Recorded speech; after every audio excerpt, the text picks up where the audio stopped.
In the dark hours before dawn on Saipan, June 1944, United States Marines crouched behind hastily dug positions, fingers tight on triggers, eyes straining against the blackness.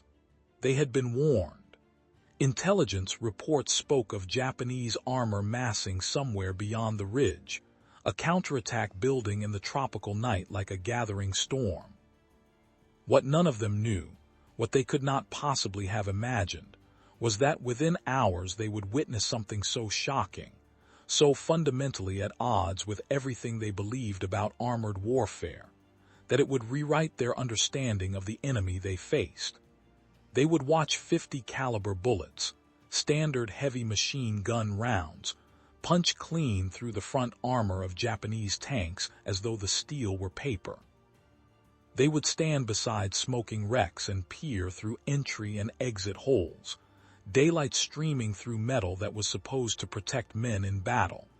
And in that moment, staring at those perfect punctures, they would realize the industrial chasm separating America from Japan, a gap so vast it bordered on the surreal. The Type 95 Hago light tank had seemed, to its designers and the soldiers who first crewed it, like a reasonable answer to Japan's tactical needs. Conceived in the early 1930s when Japan's military ambitions were expanding across mainland Asia, the Hago was meant to support infantry against opponents who often lacked serious anti-tank capabilities. Its design reflected certain harsh realities. Japan possessed limited industrial capacity compared to Western powers. Steel was precious.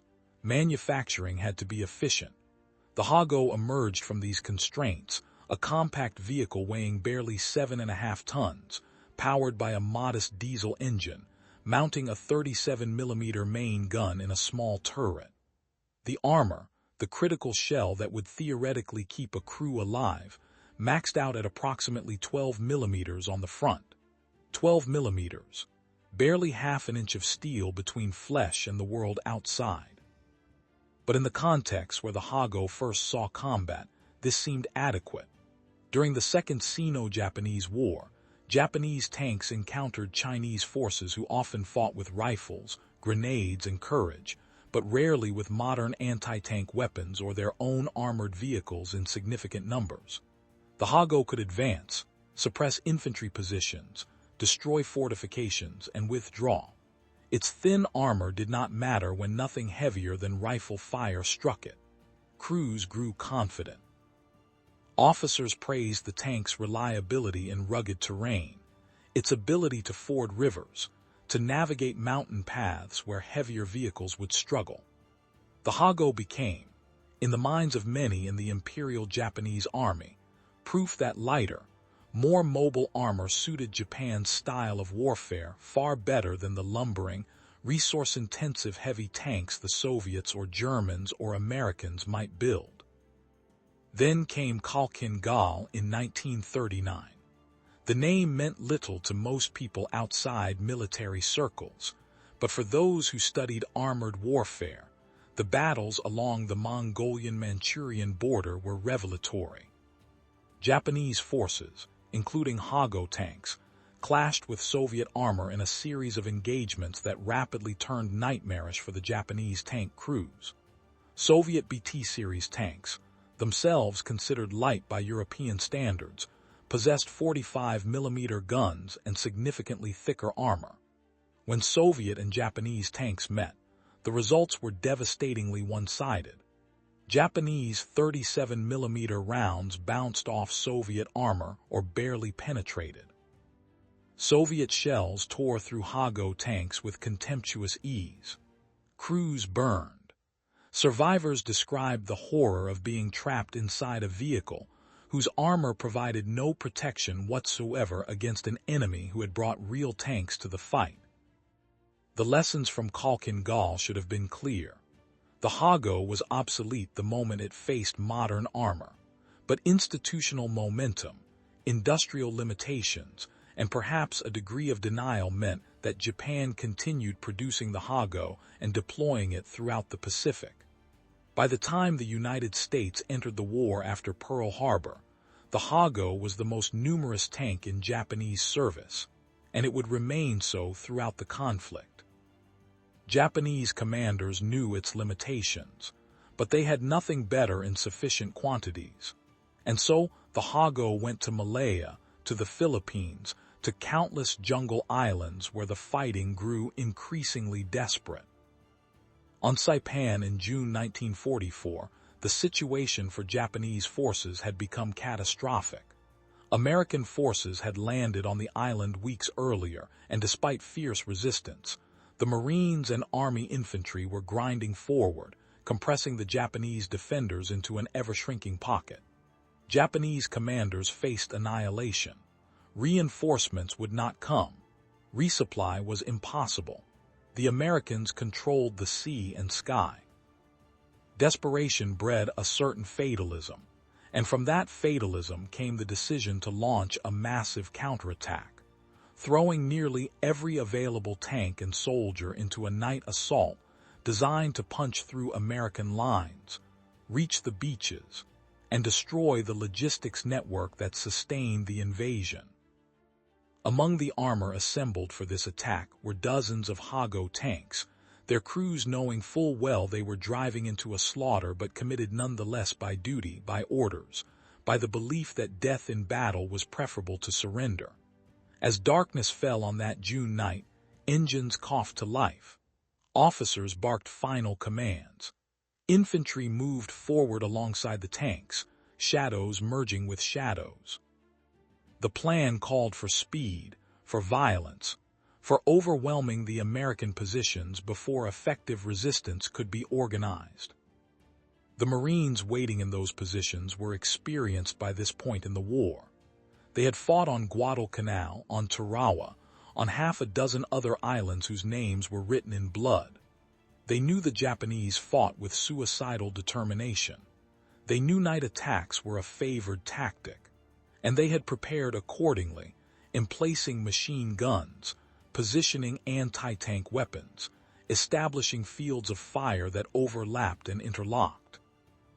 Among the weapons they had were the Browning M2 50 caliber heavy machine guns, massive belt-fed weapons that fired rounds half an inch in diameter, originally designed to strike aircraft and light vehicles. The M2 was a fearsome weapon against infantry and unarmored targets, but no Marine would have considered it an anti-tank weapon. Tanks required specialized rounds, dedicated anti-tank guns, bazooka teams, or better yet, friendly armor like the Sherman tanks that were starting to arrive in numbers on Saipan. The Japanese attack began with a roar, tanks and men surging forward through the darkness. Flares burst overhead, casting the battlefield in hellish, flickering light. Marines opened fire, the distinctive hammering of M2 machine guns joining the crack of rifles and the thump of mortars. Tracer rounds arced through the night, brilliant streaks of red and green. And then something impossible happened. A Marine machine gunner, firing his M2 at an approaching Hago tank more out of desperation than genuine hope of doing damage, watched his tracers strike the tank's frontal armor. He expected to see them spark and ricochet, the way bullets behaved when they hit real armor. Instead, the tracers punched through. Clean through.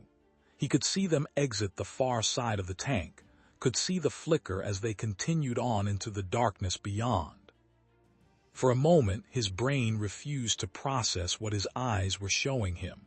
Bullets did not go through tank armor. That was not how physics worked. That was not how war worked. But the evidence was undeniable. All along the Marine line, 50 caliber machine guns were hammering the advancing Hagos, and the tanks were being shredded. Not damaged, not slowed, shredded. The armor-piercing 50 caliber rounds, designed to penetrate aircraft aluminum and light vehicle steel, were passing through the 12mm armor of the Hagos like it barely existed. Crews inside the tanks died instantly as bullets ripped through one side and out the other, the interior becoming a killing box of ricocheting fragments and supersonic metal. Some tanks kept rolling for precious seconds, dead men's feet jammed on pedals, before slewing to a halt or driving into craters.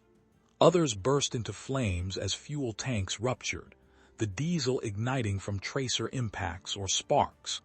The night lit up with burning armor. Japanese infantry, advancing alongside the tanks, were cut down by the same machine gun fire. The attack, which had been launched with such determination, such willingness to die, collapsed into chaos within minutes. Some tanks managed to close with Marine positions, their 37mm guns firing at muzzle flashes, but they were too few, too thinly armored, too outmatched. Bazooka teams hit them at close range. Anti-tank guns placed precisely in defilade fired point-blank. And still the 50 caliber machine guns kept hammering, kept punching holes through metal that should have stopped them cold. As dawn broke over Saipan, the Marines surveyed the carnage. Dozens of destroyed Hago tanks littered the battlefield, some still smoldering, others cold and silent. The Marines approached cautiously at first, weapons ready, expecting wounded Japanese soldiers to fight from the wrecks. But most of the tank crews were dead, killed by the bullets that had violated their armor or by the fires that followed. What struck the Marines most profoundly was not the death, which they had seen in abundance, but the evidence of how that death had come. They walked around the Hagos, examining them the way one might study a museum exhibit. On the front glacis, the sloped armor that should have been the most protective part of the tank, were holes. Clean, round holes where 50 caliber bullets had struck and penetrated. Not dents, not scratches, holes. You could put your finger through them. On the sides of the turrets, more holes. On the engine decks, on the sponsons, on every surface the machine guns had hit, the story was the same. The armor had failed completely. Marines found themselves laughing, not from humor but from shocked disbelief. One Marine reportedly walked up to a Hago, examined the holes punched through its front armor, and said to his squadmates that they had been afraid of these things, had been told to treat Japanese tanks with respect and caution, and now here was proof that a heavy machine gun could kill them. The psychological impact of this discovery rippled through the Marine units. Fear of Japanese armor, which had been a real presence in the minds of men who had faced tanks on other islands, evaporated. Word spread quickly. 50 cal goes right through them. You do not need a bazooka. You do not need to wait for a Sherman. Just get on the 50 and put rounds into them. The Marines had stumbled into a truth that Japanese tankers already knew, but had been unable to change. The Hago was a death trap against modern firepower. As the battle for Saipan continued, American Sherman tanks arrived in greater numbers, and the disparity in armored capability became even more grotesque. The Sherman, often criticized by historians for being inferior to German Tigers or Panthers, was a colossus compared to the Hago. It weighed 30 tons versus the Hago's 7.5. Its armor, while not invulnerable, was thick enough to shrug off Japanese 37mm rounds at any reasonable range. The Sherman's 75mm gun could destroy a Hago with a single hit, the shell passing through the thin armor and detonating inside, obliterating the vehicle and crew. Japanese anti-tank guns, the few that remained operational on Saipan, fired 57mm, and sometimes 47mm rounds at the advancing Shermans. At typical combat ranges, these shells bounced off the Sherman's frontal armor or penetrated only if they struck at perfect angles. Meanwhile, the Sherman's 75mm high-explosive shells turned Japanese positions into craters, and its armor-piercing rounds went through Hagos as though they were cardboard. The tank versus tank engagements that did occur were so brief, so overwhelmingly one-sided, that they barely deserved the name. A Sherman would spot a Hago, traverse its turret, fire, and the Hago would brew up, all in the space of seconds. Marines who had the opportunity to inspect Hago wrecks in daylight after the front lines had moved on were struck by the utter inadequacy of the design. The armor was not just thin, it was primitive in its arrangement. There was no sloping to increase effective thickness, no sophisticated metallurgy to improve hardness, no spaced armor or applique plates. It was just mild steel, rolled thin to save weight and material, riveted or welded together in a configuration that might have been reasonable in 1935, but was laughably obsolete by 1944. The interior was cramped, poorly laid out, with ammunition stored in positions that made catastrophic fires almost inevitable when the tank was penetrated. The engine was underpowered, the transmission unreliable, the suspension stiff. Every aspect of the Hago spoke to the industrial and technological gap between Japan and the United States. That gap was not merely technical, it was philosophical. American tank design, even with the Sherman's flaws, prioritized crew survivability, mechanical reliability, ease of production and maintenance. American armor doctrine assumed tanks would fight other tanks, would face serious anti-tank weapons, would need to survive hits and keep fighting.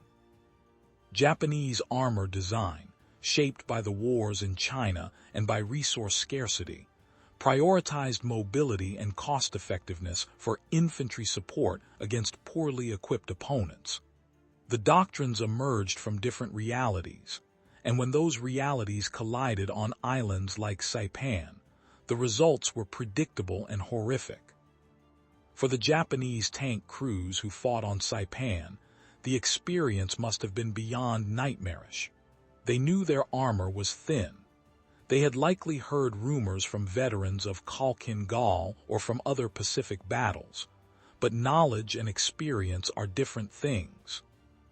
To sit inside a metal box, advancing toward enemy positions, and to suddenly feel the impacts of bullets punching through the walls around you, to hear the screams of your comrades as they are hit, to smell burning fuel and hot metal, to know that the thing that is supposed to protect you is instead a trap, a coffin, must have induced a terror beyond what words can capture. Some crews bilayed out, choosing to fight as infantry or to die in banzai charges rather than remain in their tanks.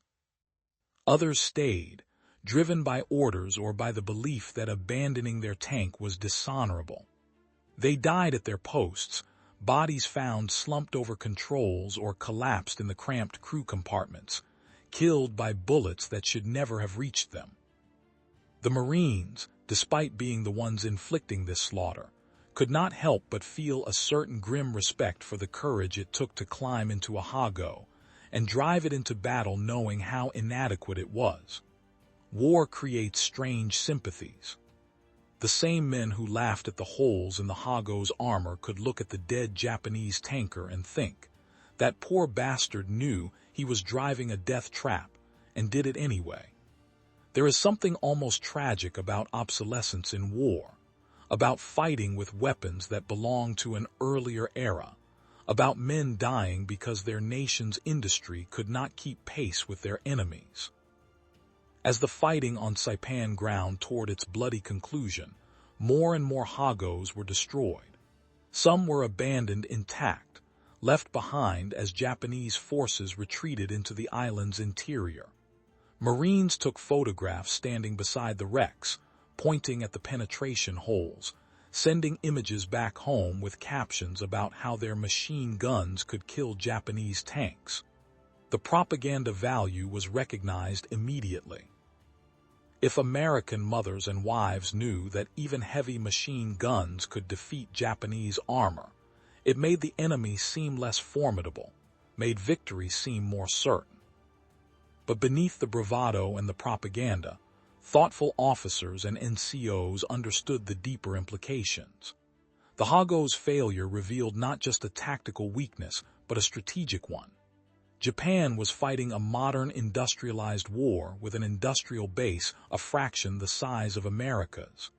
Every Hago destroyed represented steel, labor, and manufacturing capacity that Japan could not easily replace. Every Sherman that rolled off American production lines represented an industrial system that could build thousands more, that could afford to ship them across the Pacific, that could supply them with fuel and ammunition, and spare parts in quantities that Japan could only dream of. The holes in the Hago's armor were holes in Japan's ability to sustain the war. The Marines learned to approach Japanese armor with confidence rather than fear. Standard operating procedure became to engage Hagos with heavy machine guns first, escalating to anti-tank weapons or friendly armor only if necessary. This freed up valuable bazooka rockets and tank shells for other targets. It also meant that Japanese tank attacks, which had been frightening on islands like Guadalcanal early in the war, became opportunities for relatively easy kills by mid-1944. The psychological advantage shifted decisively. For the Japanese, the lessons from Saipan and other battles where the Hago was outmatched should have driven immediate changes in armor design and production. But by 1944, Japan's industrial capacity was being devastated by American submarine warfare and strategic bombing. Raw materials were scarce. Factories were being destroyed faster than they could be rebuilt or dispersed. Even if Japanese engineers designed a better tank, there was no guarantee it could be produced in meaningful numbers. The Hago remained in service, not because it was effective, but because there was nothing to replace it with. As the war moved closer to Japan itself, Hagos continued to be deployed, and they continued to be destroyed with the same ease that the Marines had discovered on Saipan. Okinawa, Iwo Jima, every island fortress saw Hagos burning, crews dying inside vehicles that offered no protection. Some Japanese commanders, recognizing the futility of using Hagos as tanks, dug them into revetments and used them as stationary pillboxes, removing the wheels and relying on the main gun while hoping the earth around them would provide the protection the armor could not. This was an admission of defeat, a recognition that mobility without protection was worse than no mobility at all. The final indignity for the Hago came in the closing months of the war when American forces prepared for the invasion of mainland Japan, an operation that thankfully never occurred due to Japan's surrender. Intelligence assessments of Japanese homeland defenses identified hundreds of Hagos positioned to defend beaches and cities. American planners noted their presence and promptly discounted them as a threat. The tanks that Japan would use in its last desperate defense of the home islands were considered so ineffective that they barely factored into invasion plans. Heavy machine guns and infantry weapons would be sufficient. The Sherman tanks and new heavy tanks the Americans were preparing to bring would face no meaningful opposition from Japanese armor. When researchers and historians later studied the Pacific War, the Hago became a symbol, a case study in how industrial capacity determines outcomes as much as courage or tactics. Japanese soldiers who crewed Hagos fought with as much bravery as any tanker in history, but bravery cannot compensate for 12mm armor in a world of 50 caliber armor-piercing bullets and 75mm tank guns. The Hago story is a reminder that wars are won not just on battlefields, but in factories, in steel mills, in the capacity to produce weapons that can compete with those the enemy brings to the fight. The Marines who first discovered on Saipan that they could kill Japanese tanks with heavy machine guns had stumbled onto a profound truth about the war they were fighting. They were not just better trained or better led or braver than their opponents. They were better equipped in ways that transcended individual weapons. They had the industrial might of a continent behind them, producing Shermans and 50 caliber bullets, and everything else needed to wage modern war in quantities that Japan could not match.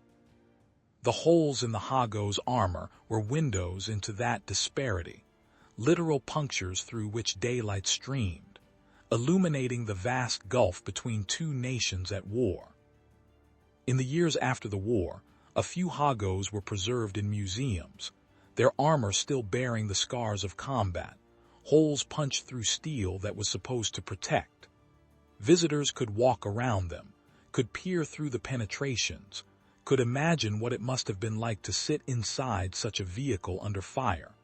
For veterans who had fought on Saipan or other islands, seeing a Hago in a museum must have evoked complex feelings.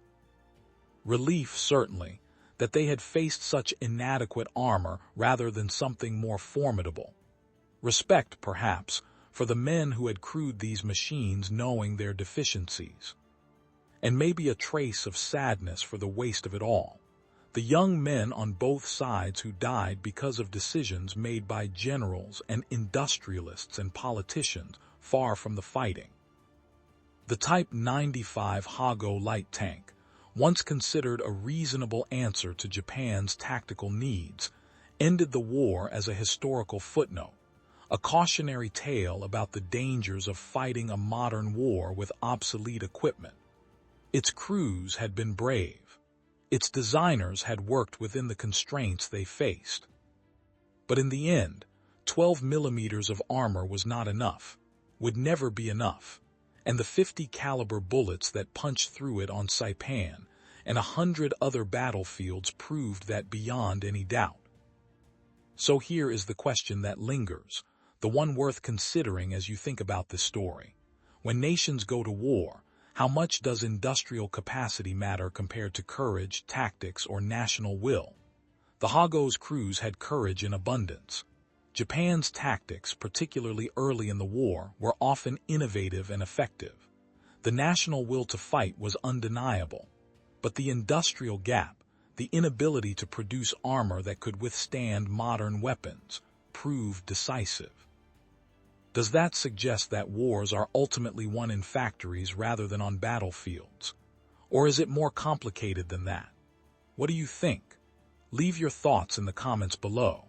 And if you found this story compelling, if the image of 50 caliber bullets punching through tank armor made you reconsider what you knew about the Pacific War, please hit that like button and subscribe for more deep dives into the untold stories of history. These narratives matter. These forgotten details reveal truths about war and human nature that we ignore at our peril. Thanks for listening.